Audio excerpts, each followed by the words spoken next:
اللہ السمیع العلیم من الشیطان اللعین الرجیم بسم اللہ الرحمن الرحیم وما خلقت الجن والانس الا لیعبدون۔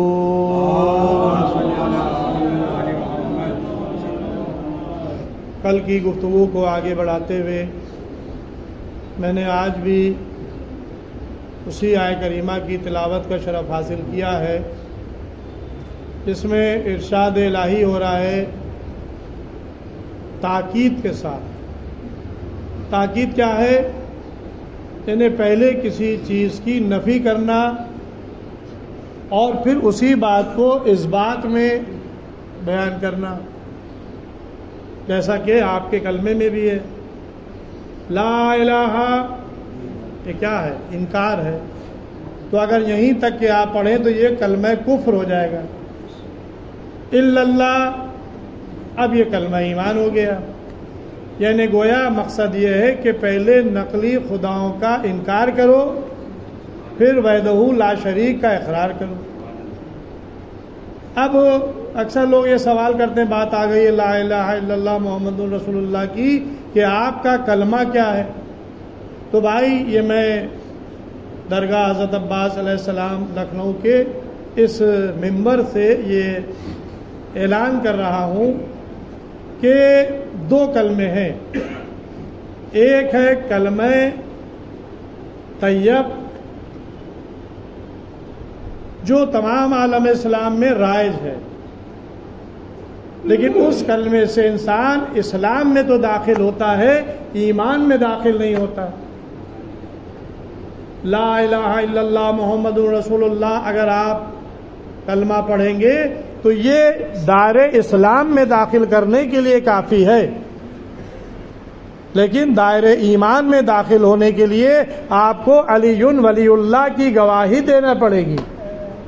یعنی مولا علی علیہ السلام کی ولایت کی گواہی یہ ایمان تک پہنچانے کا ذریعہ ہے، خود کل ایمان ہے۔ تو اگر آپ کل ایمان کو چھوڑ دیں تو آپ اسلام کے دائرے میں رہیں گے، لیکن ایمان کے دائرے میں نہیں پہنچیں گے جب تک کہ ولایت علی کا اعلان نہ کر لیں۔ صلی اللہ محمد وعلیہ۔ اور یہ بھی برحق ہے کہ آخرت میں جزا ایمان کی بنیاد پر ملے گی، اسلام کی بنیاد پر نہیں ملے گی۔ یہ بات میں جذبات میں نہیں کہہ رہا ہوں، یہ بات میں حقائق کی بنیادوں پر کہہ رہا ہوں۔ آخرت میں جزا، پھر میں دوہرا دوں جملہ، آخرت میں جزا اسلام کی بنیاد پر نہیں ملے گی، ایمان کی بنیاد پر ملے گی۔ یہاں سب معاملات کر لیے آپ دار اسلام میں داخل ہو جائیں گے، آپ کا خون معاف ہو جائے گا، آپ ایک دوسروں سے لین دین کریں گے۔ یعنی خون معاف ہونے کا مطلب یہ کہ آپ کا خون محفوظ رہے گا، کوئی آپ کو قتل نہیں کر سکتا بغیر کوئی سزا کے، شرعی حکم کے۔ معاملات کریں، شادی بیاہ کریں، لینا دینا، یہ سب چھونا چھانا، یہ سب انہیں آپ پاک ہیں، مسلمان ہو گئے۔ یہاں تک نماز پڑھیں، روزہ رکھیں، حج کریں، ساری چیزیں مسائل، لیکن آخرت کی جزا، اس کا انحصار ولایت امیر المومنین اور ائمہ معصومین علیہ السلام کی امامت کے اوپر ہے۔ اب یہاں پہ بہت سے دلائل ہیں، میں نے تو اختصار سے جملہ کر دیا، اگر اس بحث میں جاؤں تو کافی وقت درکار ہے، مجھے کچھ اور آپ کے سامنے بیان کرنا ہے۔ یہ میں نے ایک بات سامنے رکھ دی ہے، جسے معلوم کرنا ہے، بحث کرنا ہو یا تحقیق کرنا ہو، کتابوں کا مطالعہ کریں، وہ خود اس نتیجے پر پہنچ جائیں گے۔ بس ایک جملہ کہہ دوں کہ پیغمبر نے 23 سال جو تبلیغ کی وہ کاہے کی کی؟ نماز، روزہ، حج، زکوٰۃ، پڑوسیوں کے حقوق، معاملات، عبادات، یہ ساری چیزوں کی تبلیغ پیغمبر کرتے رہے۔ اور کلمہ کیا کہا؟ لا الہ الا اللہ تفلحوا، انہوں نے تو یہی کہا تھا، لا الہ الا اللہ تفلحوا، کہو لا الہ الا اللہ تاکہ فلاح پاؤ۔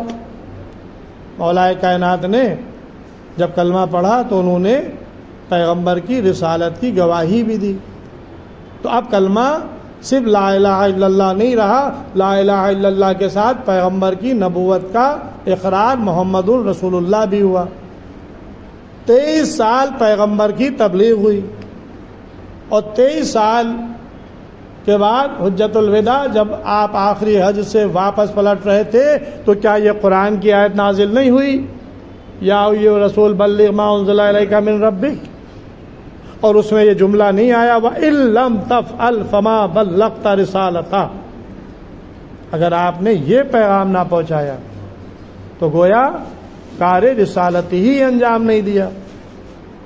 اور وہ پیغام غدیر میں مولا علی کے بھائی ہونے کا اعلان نہیں تھا، بلکہ حاکمیت کا اعلان تھا، ولایت کا اعلان تھا، اپنے بعد جانشینی کا اعلان تھا. اسی کی تو رسول خدا نے مسلمانوں سے علی ابن ابی طالب کے ہاتھ پر بیعت لی، ورنہ بیعت کا کیا سینس ہے؟ بیعت لینا بتا رہا ہے کہ میرے بعد جس طرح سے میں تم پر حاکم ہوں اسی طرح سے یہ علی تم پر حاکم رہیں گے. بیعت لی. بڑے بڑے صحابہ، جلیل القدر صحابہ، غاصب آل محمد صحابہ بخن بخن لکا یا امیر المومنین کہہ کر مبارکبادی دی. یہ غدیر کی پوری کہانی ہے، غدیر کا پورے واقعات ہے، پورا ایک موضوع ہے غدیر کا. اور اعلان ولایت کے بعد تکمیل دین کی سند آئی. الیوم اکملت لکم دینکم واتممت علیکم نعمتی ورضیت لکم الاسلام دینا. اللہ دین اسلام سے اس وقت تک راضی نہیں ہوا جب تک کہ ولایت علی کا اعلان نہیں کر دیا. تو اب کلمہ صرف لا الہ الا اللہ محمد رسول اللہ نہیں رہا، بلکہ اب کلمہ مکمل جب ہوگا جب علی ولی اللہ کی گواہی دی جائے گی. یہ جزو ایمان ہے. لا الہ الا اللہ محمد رسول اللہ یہ جزو اسلام ہے اور جزو ایمان علی ولی اللہ کی گواہی ہے. اور علی ولی اللہ کی گواہی کے اوپر آخرت میں نجات اور ثواب کا انحصار ہے. بس عزیزوں، کل گفتگو ہو رہی تھی فطرے کے سلسلے میں. ماہ رمضان ختم ہوتے ہی جو ایک اور عبادت ہے وہ زکوٰۃ فطرہ ہے. اپنی طرف سے، اپنے اہل و عیال کی طرف سے، یا جو آپ کے ذمے جو لوگ ہیں کھانا پینے میں جن کی ذمہ داری آپ کی ہے، یا کوئی اگر مہمان چاند رات کو آ جائے تو اس کی طرف سے بھی آپ کو زکوٰۃ فطرہ ادا کرنا ہے. جن اشیاء پہ ادا کرنا ہے ان اشیاء کے میں نے نام گنوا دیے، جتنی مقدار ہے وہ بھی میں نے بتا دی کہ 3 کلو. یہ ضروری نہیں ہے کہ آپ گیہوں پر دیں، جہاں جو شے غالب ہو، کھائی جاتی ہو اکثریت کے ساتھ. اگر کوئی چاول کھاتا ہے تو وہ پھر چاول. اب دائرے کے میں نے کہا تھا کہ میں اعلان کر دیا کرتا تھا پیسوں کا، لیکن اب مجھے عقل آ گئی ہے. عقل کیا آ گئی ہے؟ اگر میں آپ سے کہوں کہ 100 روپے نکال دیں تو آپ یہ بات پکڑ لیں گے وہ فطرے کی رقم 100 روپے ہے. بھائی میں یہ نہیں کہوں گا. 100 روپے تو گیہوں کی رقم ہے، نہ کہ چاول کی. اب چاول باہر جائیے پلاؤ والا چاول خریدیے تو اگر کم قیمت والا ہے تو 65 روپے کلو اور زیادہ قیمت والا ہے تو 100 روپے کلو. تو اب جو چاول کھاتا ہے عمدہ والا، بڑھیا والا، تو ظاہر ہے کہ 100 روپے کلو ہے تو اس کا فطرہ 100 روپے نہیں ہوگا، اس کا فطرہ تو 300 روپے بن جائے گا. تو میں اشیاء بتا دی، اور جو وہ کھاتا ہے خوراک اس کا جو وہ یا اس کی رقم 3 کلو مقدار کے حساب سے آپ خود تعین کر لیں اور اپنے اعتبار سے آپ فطرہ نکال دیں. زکوٰۃ فطرہ نکالتے وقت نیت کریں کہ زکوٰۃ فطرہ میں نکال رہا ہوں اپنی طرف سے، اپنے اہل و عیال کی طرف سے، واجب قربتاً الی اللہ. اب ایک مسئلہ یہاں پہ اور ہے، اکثر لوگ چاند رات کو مسجدوں میں افطاری نہیں بھیجتے ہیں، فطرہ واجب ہو جائے گا. تو بھائی افطاری بھیجنے سے فطرہ واجب نہیں ہوتا. آپ کے گھر اگر کوئی مہمان آ جائے غروب آفتاب سے پہلے اور وہ آپ کے یہاں قیام کرے اور آپ کے یہاں کھانا کھانے والوں میں شمار ہو تب اس کا فطرہ نکلے گا. لیکن اگر آپ افطاری بھیجیں، ایک نہیں 100 لوگوں کو آپ افطار کرا دیں، آپ کے افطاری بھیجنے سے وہ فطرہ آپ پر واجب نہیں ہوگا. اگر نہیں بھیجیں گے تو مسجد والوں کا حق کٹ جائے گا، بیچاروں کو جو افطاری ملنے والی ہوتی ہے، یا جو لوگ آتے ہیں اسی نیت سے کہ مجھے فلاں مسجد میں زیادہ افطاری ملتی چلو وہاں، تو اگر افطاری نہ جائے تو بیچارے وہ محروم پلٹیں گے. تو آپ ان کو محروم نہ پلٹائیں، آپ پر فطرہ افطاری بھیجنے سے واجب نہیں ہوگا. ایک نعرہ صلوات. اب یہ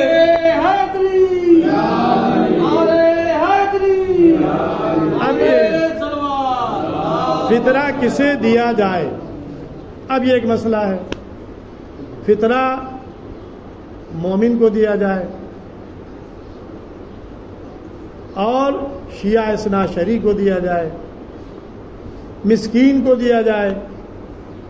مسکین کی ڈیفینیشن جو اسلام نے بتائی ہے، فقہ میں بتائی گئی ہے، وہ یہ کہ ایسا شخص جو اپنے سال بھر کا کوئی معقول کھانے پینے کا انتظام نہ رکھتا ہو، کبھی اس کو مل جائے کھا لے، کبھی فاقہ ہو گیا، کبھی نہیں اس کے پاس، کسی سے مانگ رہا ہے، یعنی گویا وہ مسکین کی لسٹ میں شمار ہوگا. اس کو فطرہ دیا جائے، لیکن ایسے شخص کو دیا جائے کہ جو مرد مومن ہو، حرام کام میں خرچ نہ کرے. ایسے کو نہ دے کہ جو آپ سے فطرہ لے اور جا کر جوئے کے اڈے پر بیٹھ جائے، آپ سے فطرہ لے اور جا کر بوتل خرید لے. تو شرابی، جواری، حرام کام میں خرچ کرنے والوں کو فطرے کی رقم نہ دی جائے، منع کیا گیا. مومن کو دی جائے جو اپنے پر، اپنے اہل و عیال پر خرچ کرے. اور یہ بہترین طریقہ ہمارے اسلام نے بتایا ہے کہ عید الفطر کو آپ فطرہ نکال دیں تاکہ جو غریب لوگ ہیں وہ آپ کے ساتھ عید میں شریک ہو سکیں، ان کے گھر میں بھی اچھی غذا پک سکے. اب ایک مسئلہ اور ہے، علماء نے اجازت دی ہے اس لیے میں بیان کر رہا ہوں کہ کیا چاند رات سے پہلے، عید آنے سے پہلے کسی کو زکوٰۃ فطرہ کی رقم دی جا سکتی ہے؟ تو اب یہاں پر شرعی مسئلہ تو یہ ہے کہ نہیں دی جا سکتی ہے، کیونکہ جو چیز آپ پر واجبی نہ ہو وہ آپ کیا دیں گے؟ فطرہ واجب کب ہوتا ہے؟ چاند ہونے پر. اگر آج شام کو چاند نکل آئے تو آپ زکوٰۃ فطرہ آج نکالیں گے شام میں یا کل صبح، اور اگر چاند نہیں ہوا ہے تو آج آپ زکوٰۃ فطرہ نہیں نکال سکتے، کل آپ کو روزہ رکھنا ہوگا. تو زکوٰۃ فطرہ چاند ہونے ہی کی بنیاد پر آپ کو نکالنا ہے، ابھی آپ پر زکوٰۃ فطرہ واجب نہیں ہوا ہے، چاند رات یا عید کے دن صبح.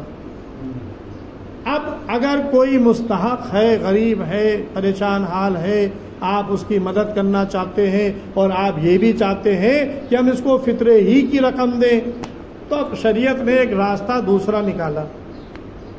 آپ اس کی مدد کر دیں لیکن نیت نہ کریں، مدد کر دیں. مثلاً آپ 100 روپے فطرے کے نکال رہے ہیں، آپ نے اس کو 200 روپے دے دیے، مدد کر دی. اب آپ نے فطرہ نکالا، فطرہ نکالنے کے بعد اب اس شخص کو جسے 200 روپے دیے ہیں، اب آپ اپنی جگہ جب آپ نے نیت کی تو اب اس کی نیت میں آپ اپنی تبدیلی لے آئیں کہ جو ہم نے اس کو 200 روپے دیے تھے وہ اب میں جو فطرہ نکالا ہے اس میں میں اس کی ادائیگی کر رہا ہوں. اس طرح سے آپ اس کی مدد کر سکتے ہیں، لیکن پہلے سے زکوٰۃ فطرہ کی نیت سے نہیں نکال سکتے، نہیں دے سکتے. یہ ایک طریقہ بتایا گیا. بہرحال اب ایک دوسرا مسئلہ یہ ہے کہ سادات کا فطرہ سادات کو اور غیر سادات کو دونوں کو دیا جائے گا، اور غیر سادات کا فطرہ سادات کو نہیں دیا جائے گا، وہ غیر سادات ہی کو دیا جائے گا. فطرے کا مسئلہ یہ ہے کہ جو نکال رہا ہو، مثلاً آپ کے گھر میں جو سرپرست کفیل ہے وہ سید ہے اور اس کے گھر میں 2 لوگ رہتے ہیں جو غیر سید ہیں، آپ اس کا فطرہ نکال رہے ہیں غیر سیدوں کا بھی. تو جو فطرہ نکال رہا ہے اس کا مانا جائے گا کہ یہ سید کا فطرہ ہے، چاہے وہ آپ غیر سید ہی کا کیوں نہ نکال رہے ہو۔ اور اگر فطرہ نکالنے والا غیر سید ہے اور اس کے یہاں 2 آدمی سید رہتے ہیں، اب اس نے جب اس کا فطرہ نکالا تو وہ فطرہ چاہے وہ سید ہی کا کیوں نہ نکالا ہو، لیکن نکالنے والا کیونکہ غیر سید ہے تو وہ فطرہ غیر سید کا شمار کیا جائے گا۔ بس یہ مسئلہ ہے، تو غیر سید کا فطرہ سید کو نہیں دے سکتے، اور سید کا فطرہ سید اور غیر سید دونوں کو دیا جا سکتا ہے۔ فطرہ مثلا ایک فطرے کی رقم ایک آدمی کو کم سے کم دے، یہ نہیں ہے کہ آدھی ان کو ایک فطرے میں 2 حصے نہیں کیے جائیں گے، کم سے کم ایک فطرے کی رقم ایک آدمی کو دے۔ اگر زیادہ دینا ہے 2 کی 3 کی 4 کی وہ آپ کو اختیار ہے، اس میں کوئی ممانعت نہیں ہے، لیکن ایک میں 2 حصے نہیں کیے جائیں گے۔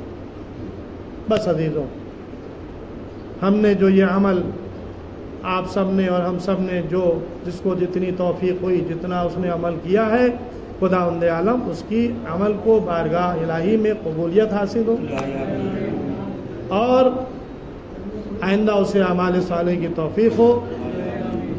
بس آخری کلام میں مولا علی علیہ السلام نے ارشاد فرمایا عید کے حوالے سے کہ عید اس کے لیے ہے جس کے قیام کو اللہ نے قدر کی نگاہ سے دیکھا،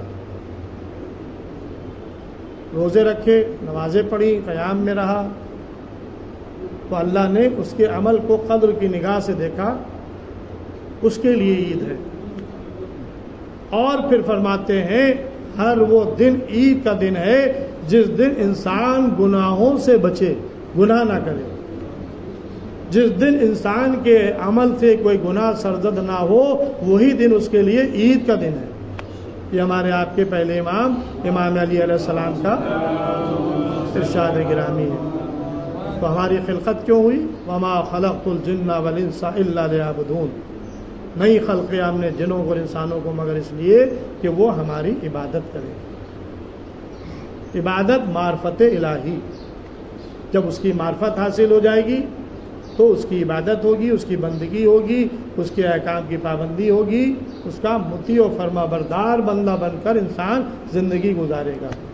تو لہٰذا اس کی معرفت ضروری ہے، علم حاصل کرنا یہ بھی ضروری ہے، اس لیے کہ امام حسین علیہ السلام کی حدیث معرفت کے لیے آئی ہے اس آیت کے ذیل میں، اور امام حسن عسکری علیہ السلام نے ارشاد فرمایا کہ اللہ نے ہمیں علم اور عبادت کے لیے خلق کیا، علم بھی حاصل کریں اور عبادت بھی انجام دیں۔ بس عزیزوں، مجلس یہ موعظہ تھا، لیکن اب کیونکہ ایصال ثواب کا مسئلہ آ گیا ہے لہذا چند جملے بس اختصار کے ساتھ میں عرض کرنا چاہتا ہوں۔ میں آج کل یوٹیوب پہ کچھ مباحث جو اینکر لوگ جو ہیں کرتے ہیں، جس میں شیعہ سنی علماء کو بیٹھالا جاتا ہے، ان سے سوالات کیے جاتے ہیں، وہ جوابات دیتے ہیں۔ ظاہر ہے کہ جب شیعہ بیٹھے گا تو شیعہ عقائد کے مطابق جواب دے گا، اور جب سنی بیٹھے گا تو وہ اپنے عقائد پر جمع رہے گا۔ لیکن بہت سی چیزیں اہل سنت جو بیان کرتے ہیں وہ بہت خطرناک اور غلط ہوتی ہیں۔ شیعہ علماء کو چاہیے کہ اس کا جواب دیں، اس کی کاٹ کریں۔ ابھی میں ایک سن رہا تھا، نام بھی لے رہا ہوں، ہزاری، یہ اویس جو ہیں درانی، یہ اینکر تھے اور امام حسین علیہ السلام پر گفتگو ہو رہی تھی، اس میں ایک شیعہ عالم دین تھے اور ایک یہ ہزاری، مفتی ہزاری ایک بیٹھے ہوئے تھے اس میں اہل سنت۔ لیکن امام حسین علیہ السلام پر بات ہو رہی تھی، بڑا مجھے جملہ وہ ناگوار گزرا، میں کوشش کر رہا ہوں انشاءاللہ اس کا جواب دیا جائے گا۔ وہی جملہ کہنے لگا کہ اگر عمر اور عثمان کو قتل نہ کیا جاتا تو واقعہ کربلا نہیں ہوتا، یعنی قتل عمر اور قتل عثمان کو وہ واقعات کربلا سے جوڑ رہا ہے۔ تو بس میں ایک جملہ کہنا چاہتا ہوں کہ اگر تم غدیر کو نہ چھوڑتے تو واقعہ کربلا نہ ہوتا۔ کہ تم غدیر سے جو سقیفہ میں پہنچے ہو اور سقیفہ سے خلافت یزید تک آئی ہے، اور کربلا میں ایک سقیفہ کا نمائندہ تھا اور ایک غدیر کا نمائندہ تھا۔ غدیر کے نمائندے کو حسین کہتے ہیں اور سقیفہ کے نمائندے کو یزید کہتے ہیں۔ بس عزیزوں، کربلا میں امام حسین علیہ السلام نے اپنی قربانیاں دے کر اسلام کو قیامت تک بچا لیا۔ امام علیہ السلام آخری وقت سجدے کی حالت میں تھے اور شمر نے آپ کو پس گردن سے ذبح کر دیا۔ امام حسین علیہ السلام کا سر نو کے نیزہ پر بلند کیا، زمین کربلا ہلی، سیاہ آندیاں چلی، فرات کا پانی نیزو بلند ہوا، جبرائیل کی آواز بلند ہوئی، الا قتل الحسین بکربلا والا ذبح الحسین بکربلا، انا للہ و انا الیہ راجعون، رضا بقضائہ و تسلیما